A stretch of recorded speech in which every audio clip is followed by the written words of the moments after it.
ہم لے کے رہیں گے آزادی. تو کیسے نہ دے گا آزادی, تیرا باپ بھی دے گا آزادی. ابتدا ہے رب ذوالجلال کے بابرکت نام سے, جو خالق ہے زمینوں اور زمان کا, کونوں بقا کا, اس محفل ذوالفشاں کا. درود محمد اور آل محمد صلی اللہ علیہ وآلہ وسلم پر. عبادتوں کی طرح میں یہ کام کرتا ہوں, عبادتوں کی طرح میں یہ کام کرتا ہوں. میرا اصول ہے پہلے سلام کرتا ہوں. السلام علیکم. یارانے جہاں کہتے ہیں کشمیر ہے جنت, یارانے جہاں کہتے ہیں کشمیر ہے جنت, جنت کسی کافر کو ملی ہے نہ ملی. سبحان اللہ. یہ جنت نصیب کشمیر, یہاں پر پھول کھلتے ہیں. میں دیکھتا ہوں کہ آسمانوں پر شفق رنگ بکھیرا ہے, یہاں مسکراہٹوں کا بسیرا ہے. منظر بدلتا ہے کہ میں دیکھتا ہوں دوسری جانب میرے کشمیر کو سیادوں نے گھیرا ہے. میرا کشمیر بہت اکیلا ہے, میرا کشمیر بہت اکیلا ہے. کہ یہاں پر ظلم پر بریت ہے, کہ یہاں کی دستگاہوں کو بدلگاہ بنایا جا رہا ہے. میرے کشمیر میں تو ٹھنڈے پانی کی ندیاں بہتی تھی اور اب خون کی نہریں بہتی ہیں. دریاوار میں دیکھتا ہوں کہ میرے سامنے ایک جنازہ ہے, کچھ راہ سے لپٹی اس کی ماں, اس کی بہن, اس کی بیٹی, اس کی بیوی ہے, جو رو رو کر یہ پکار رہی ہے کہ یا خدا, یا خدا, یہ جنازہ کون اٹھائے گا, یہ جنازہ کون اٹھائے گا. تو اسی ظلم کی گھٹاؤں سے کرن پھولتی ہے کہ نوجوان سب سلائی پرچم تھامے لا الہ الا اللہ کی صدائیں بلند کرتے ہیں, کیونکہ ہے یہ ان کا مان کہ کشمیر بنے گا پاکستان. کیونکہ ظلم پھر ظلم ہے, بڑھتا ہے تو مٹ جاتا ہے, بڑھتا ہے تو مٹ جاتا ہے. ذرا میں کیسے جہاں میں بسا ہوں, جہاں ایک طرف کابل, قندھار اور کشمیر جیسی جنت کو کافروں نے جہنم بنا رکھا ہے, تو دوسری جانب بلوچستان, فلسطین, برما اور سیریا بہتا مسلمان کا خون. ایک طرف آرا چنار میں شہید ہونے والے 24 بے قصور افراد, تو دوسری جانب گردی والوں کے ہاتھوں جان کی بازی ہار جانے والا سرفراز. آئیوکار, ایک طرف ایک بچے کے گلے میں ٹنگا ہوا برائے کا تختہ, تو دوسری جانب جس سکولوں میں آسمان سے باتیں کرتی ہوئی فیس کی بدولت تعلیم سے محروم غریب کا بچہ.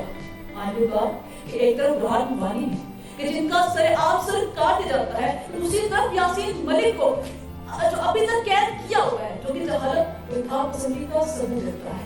مگر ریکارڈ ٹھہریے, ٹھہریے کہ ظلم وہ لاوا ہے جو اپنی حد کو بول کر لے تو پھٹ پڑتا ہے, وقت کے فرعونوں کو دبوچ لیتا ہے. ارے کہہ تو اس ظلم سے کہ اپنی اوقات میں رہنا سیکھے, ارے کہہ تو اس ظلم سے کہ اپنی اوقات میں رہنا سیکھے, نہیں تو سر کاٹ کر اغیار پر ٹکا دیں گے. جو روز دکھائے گا تماشا نہ ہو یہ ظالم, ہم اس کو سریعام موت کے بازار میں ٹکا دیں گے. کیونکہ ظلم پھر ظلم ہے, بڑھتا ہے تو مٹ جاتا ہے, بڑھتا ہے تو مٹ جاتا ہے.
آج وہاں خون کا طوفان ہے, آج وہاں مہکتے پھولوں کی خوشبو نہیں,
اب کیا وہ وقت آ نہیں گیا کہ آزادی کے نام پر اقوام متحدہ کے سامنے کشکول لے کر جانے کی بجائے اور مذاکرات کے نام پر بھارتیوں کے دروازے کھٹکانے کی بجائے ہم باحیثیت قوم متحد ہو جائیں، اپنی معیشت کو فروغ دیں اور پھر بوانگے دہر دشمن کے سامنے ڈٹ جائیں۔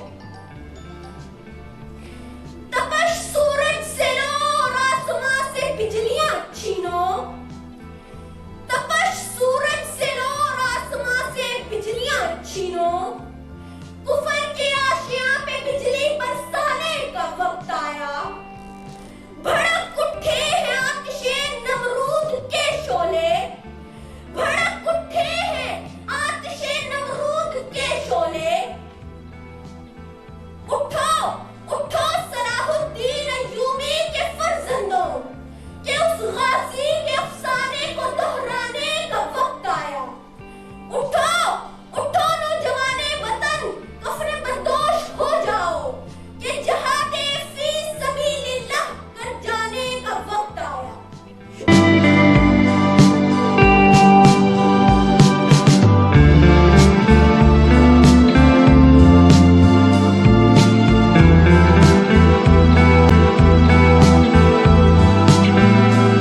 معزز سامعین، صدر علی وقار، السلام علیکم۔ اسلامی جمہوریہ پاکستان کے پورے جسم میں جتنا لہو ہے صدر علی وقار، 1947 سے لے کر وہ سارا لہو ہم اپنی صرف ایک شہرت پر قربان کرتے آئے ہیں۔ خوبصورت پہاڑوں کے دامن سے بہتے دریاؤں نے کتنی ہی بار رک رک کر گولیوں اور گولوں کا شور سنا ہے، کتنی ہی ماؤں نے اپنے نوجوان بیٹوں کو پتھریلی زمین کے سپرد کر دیا اور پھر بھی یہ نعرہ بلند کیا، میرے تن کے زخم نہ گن ابھی، میرے تن کے زخم نہ گن ابھی، میری آنکھ میں ابھی نور ہے، میرے بازوؤں پہ نگاہ کر جو غرور تھا وہ غرور ہے، تیرا جور و ظلم بلا سہی، میرا حوصلہ بھی کمال ہے، میرا حوصلہ بھی کمال ہے۔ جناب صدر، مگر دل جو سب سے بڑا پتھر ہے، اس میں خون کی شریانیں نہیں بلکہ ظلم و جبر کی تحریکیں روا ہے، یہ اب انسانیت کے شکستہ قدموں کی کھاپ نہیں سنتا، اور اس دل کو اپنے سینے میں رکھ کر مظلوموں کے لیے بلند کی جانے والی ہماری آوازیں اپنی ہی سماعتوں سے ٹکرا کر دم توڑ دیتی ہیں۔ مگر علی وقار، یہ آوازیں، یہ بلند ہوتی آوازیں اگر بازاروں میں بلند ہو تو نعرہ، اگر رات کی نمازوں میں بلند ہو تو نالائے شب، اور اگر گھروں کے کونوں میں بلند ہو تو اسے سسکی کہا جاتا ہے جناب۔ اور ہم نے سسکیوں سے نعروں تک ہر صدا پر لبیک کہا اور بتایا کہ کشمیر ہماری شہرت ہے، کشمیر پاکستان کی شہرت ہے۔ ہم نے اقوام متحدہ میں کھڑے ہو کر اقوام عالم کے کانوں میں اذان دی، مگر علی وقار ان مغرب کے نمازیوں کو مشرق کی مسجدوں کا فن تعمیر زہر لگتا ہے۔ اغیار کا جادو چل بھی چکا، ہم ایک تماشا بن بھی چکے، دنیا کو جگانا یاد رہا، خود ہوش میں آنا بھول گئے۔ جناب صدر، ہم کشمیر کیا آزاد کرائیں گے؟ ہماری اپنی قسمت کا سکہ پیتل سے کاغذ کا ہو گیا، ہمارا اتحاد سیاسی تفرقہ بازی کی نظر ہو گیا، اور ہمارا قومی وقار عالمی بینکوں کی شناخت تلے دب کر مر گیا۔ اگر ہم تاریخ کے ماتھے سے اس داغ کو دھونا چاہتے ہیں تو فقط اشک ندامت کا وضو ہمارے کسی کام نہ آئے گا۔ ہم اپنی جدوجہد کی اثر قضا کر کے نہ جانے کن سجدوں میں اپنی پیشانیاں سیاہ کیے جا رہے ہیں۔